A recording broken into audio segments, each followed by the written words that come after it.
Olá, seja bem-vindo novamente. Você está no módulo 3 do curso e já aviso, para poder continuar essa aula, você precisa ter concluído o módulo 2, ter feito o joguinho. Fez tudo isso? Então vamos embora continuar o nosso trabalho. No módulo 3, nós vamos entender como abordar esse tipo de tema, especificamente a poluição luminosa, porque afinal de contas, é um tema que precisa ser muito bem contextualizado, é um tema totalmente interdisciplinar que dá para puxar diferentes saberes, tanto da área da ciência como de outras áreas, e é até difícil você elaborar uma aula que compreenda todas essas necessidades. Dessa forma, o módulo 3 vai ser melhor aproveitado para os licenciandos, né, que está mais dentro da área de estudo deles. Mas se você não é licenciando, lembre-se, o curso de extensão é aberto para todos e essa aula vai ser interessante para você também. Você precisa concluir esse módulo para poder ir para o próximo. E dentro desse pensamento, nós temos aqui, né, o nosso pequeno sumário. Para a gente poder, de fato, entender como que podemos abordar o assunto de poluição luminosa, a gente tem que saber coisas básicas que envolvem a poluição luminosa e envolvem o ensino. Para isso, vamos estudar, né, a definição de meio ambiente, depois, educação ambiental e ecologia, depois, orientações do PCN e BNCC, que são documentos normativos do ensino brasileiro, a definição, né, de interdisciplinaridade. Eu não vou falar aqui a definição de contextualização, porque não tem muito, né, o que falar aqui. Eu posso ir soltando ao longo do curso. E a organização prevista pela BNCC, a organização de como o ensino de ecologia deve ser feito. Então vamos lá, começando. O peso da responsabilidade sobre o meio ambiente tem sido algo crescente desde a segunda metade do século XX, onde aos poucos a sociedade tem tentado minimizar os prejuízos causados pelo desgaste dos recursos e subprodutos dispersados. E é exatamente por isso que a gente precisa entender a definição do meio ambiente. O que é meio ambiente? O termo meio ambiente leva em consideração aspectos sociais, políticos e econômicos, como a gente pode ver aqui, ó, no triângulo, onde esses três aspectos estão interligados. Isso porque esses aspectos, esses fatores, estão a interferir constantemente nos quesitos naturais e físicos de um ambiente, do ambiente como um todo. Exatamente por isso é dada a importância à educação ambiental, ao ver o quão grave pode ser a intervenção de uma ação humana em todo o espaço biológico.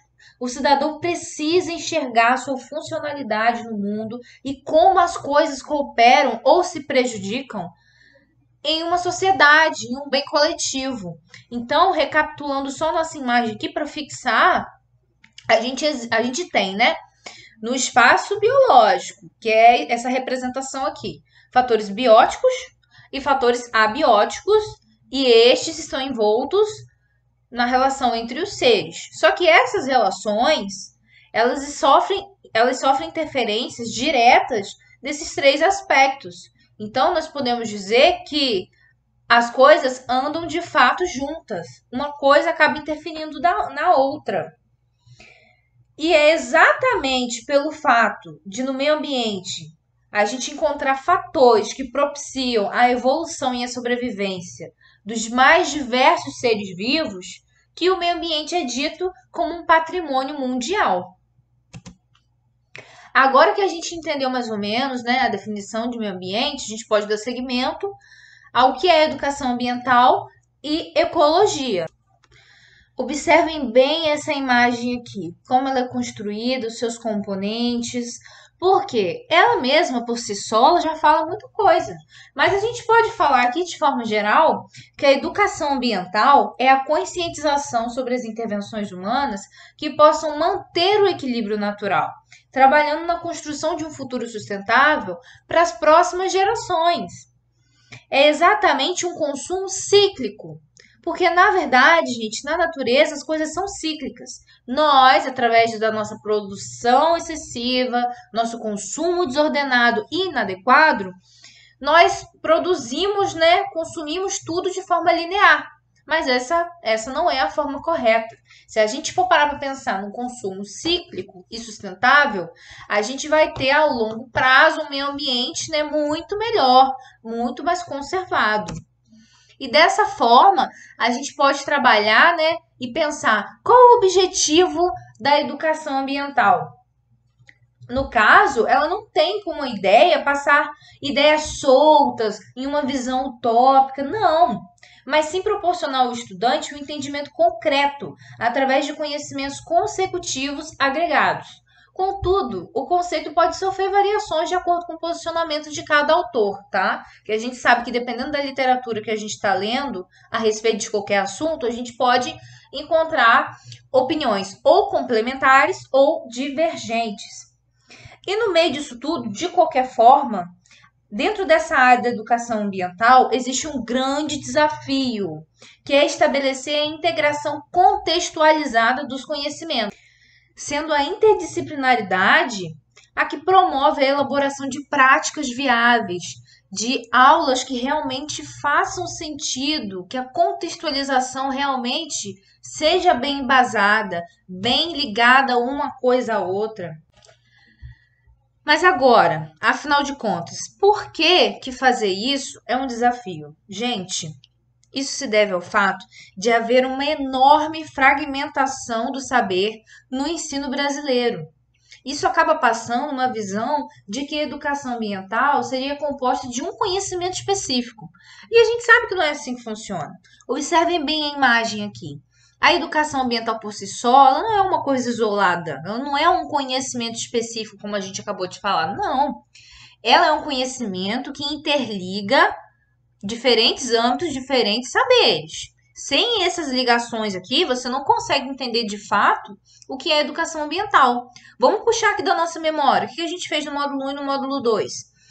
A gente, ou melhor, eu através da minha mediação aqui, né, para ficar mais claro, tô promovendo uma educação ambiental na temática de poluição luminosa, aonde eu trabalho a parte da legislação que envolve poluição luminosa, trabalho a parte de saúde pública, vou trabalhar no próximo módulo os impactos ambientais, tudo isso. E é exatamente isso que deveria ocorrer nas diversas aulas de ecologia, diversas aulas que envolvem educação ambiental. Mas agora eu pergunto a vocês: isso acontece? Isso costuma acontecer? Não. Por quê? Infelizmente, muitos professores não dão devida importância para a educação ambiental no Brasil. Estou falando isso por experiência própria. Fora o fato de que fazer uma aula contextualizada e interdisciplinar não é tão fácil.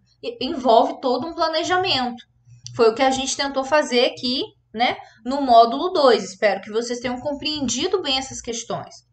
Mas, infelizmente, alguns professores nem sabem o que é contextualizar, o que é uma aula interdisciplinar, ok? Então, entendemos bem aqui todo esse objetivo da educação ambiental, além da sua definição. Sabendo disso, a gente pode relacionar a educação ambiental com a ecologia, afinal de contas. Quando a gente está na aula de ecologia, a gente aborda assuntos de educação ambiental. E se você for dar aula sobre poluição luminosa ou sobre qualquer outro assunto e você não tiver uma bagagem boa para tratar disso, o seu aluno vai ter dúvidas que você não vai saber responder.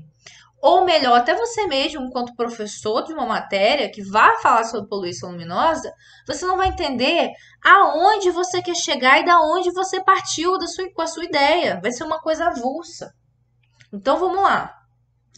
Sabemos que a educação ambiental defende uma educação permanente, que deve acompanhar todo o avanço tecnológico, todo o avanço da comunicação, tratando os ecossistemas, o meio ambiente como um todo, com relevância. Então a gente tem que parar para pensar, da onde que sai esse pensamento? Gente, é simples. A educação ambiental, ela só é vivida graças aos estudos ecológicos, que demonstram como estão o nosso mundo de forma geral, o planeta, como estão os ecossistemas, os biomas. É o estudo da relação de tudo com tudo. Não é somente a relação do homem com a natureza, é a relação de tudo com tudo. Grande parte da sociedade não percebe, mas é educado de forma indireta pelas grandes mídias. onde determinados conceitos ecológicos, infelizmente, acabam sendo simplificados e transpassados para o público como uma forma assim de conscientização geral. Ah, as pessoas não sabem, então a gente tem que falar sobre isso agora. Infelizmente, na sociedade atual, as medidas de prevenção só são tomadas quando está acontecendo assim momentos catastróficos. E para a gente não deixar tudo para a última hora e só falar de ecologia quando uma coisa está acontecendo, a gente tem que tratar isso aonde? Logo na educação básica. Deixar bem claro para o nosso aluno o que é e para que serve, por que ele tem que entender.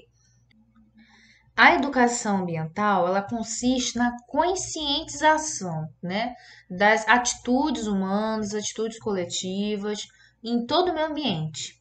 E essa conscientização, ela utiliza de tecnologia e comunicação para que ela seja efetiva. Mas afinal de quê? Para quê? Para onde? Para intervir diretamente no meio ambiente. E aonde, por meio de que esse meio ambiente é estudado? Na ecologia. Entendem como uma coisa está totalmente vinculada à outra? A ecologia surgiu com o propósito de estudar de forma ampla a distribuição de seres vivos e suas interações, proporcionando um entendimento do funcionamento do globo terrestre. E devido a toda essa dinâmica, a ecologia pode ser vista como um resgate ao pensamento sistêmico, onde os diferentes seres podem ser explorados em complexas redes de uma visão totalitária, porque é aquilo que eu comecei a falar com vocês lá no módulo 2. Não existe nada isolado. A gente que acaba fragmentando as coisas porque parece mais fácil aos nossos olhos dessa forma.